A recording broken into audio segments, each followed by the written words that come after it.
Hey everybody, Dr. T here, and today we are going to be discussing stalking when it comes to DV. Stalking can manifest in various forms, including physical surveillance, unwanted phone calls, messages, or gifts. It's also increasingly committed through digital means like social media or email, known as cyberstalking. It's a unique crime as it compromises a series of actions that, taken individually, seem sometimes benign, but when combined, create a persistent and terrifying presence in the victim's life. Stalking often co-occurs with intimate partner violence and can be an indicator of other forms of violence. Stalking can be a way to exert power and control during and or after an abusive relationship. Did you know 40% of stalking victims are stalked by a current or former intimate partner? 57% of DV stalking victims are stalked during the relationship. 74% of those stalked by a former intimate partner report violence and or coercive control during the relationship. 81% of women stalked by a current or former husband or cohabitating partner were also physically assaulted by that partner.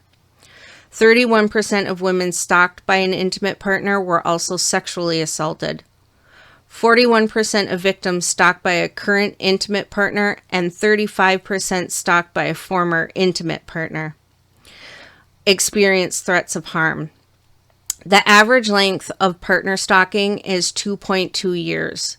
Stalking increases the risk of intimate partner homicide by 3 times.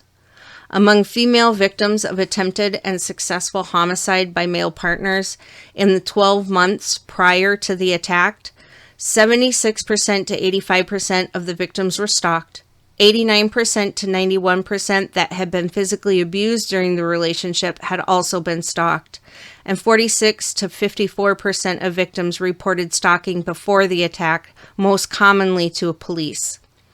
Abusive partners who stalk are more likely to verbally degrade, threaten, use a weapon to attack, sexually assault, and or physically injure their victims. Intimate partner stalkers are more likely to use the widest range of stalking tactics, contact and approach victims more frequently, assault their victims, be insulting and interfere in the victim's life, escalate the frequency and intensity of pursuit more often, threaten victims with weapons or actually use weapons on their victims, be threatening to their victims, and reoffend. 71% of intimate partner victims were actually assaulted after their abuser followed through on the threats of violence. They reoffend after a court intervention and reoffend more quickly. The risk of physical violence is heightened when the intimate partner stalker issues direct threats of violence, expresses jealousy of the victim's relationships with others during the relationship, and uses illegal drugs. Victims stalked by violent partners report more separation attempts. Intimate partner stalking made victims more likely to want to leave the relationship than other factors, including psychological aggression and injury. Stalking after separation may increase the risk of violence. Please be safe and watch for these types of stalking events. Keep a log of all encounters and report them to police, and inform friends or family if there are people aware of this situation. They are more likely to get caught.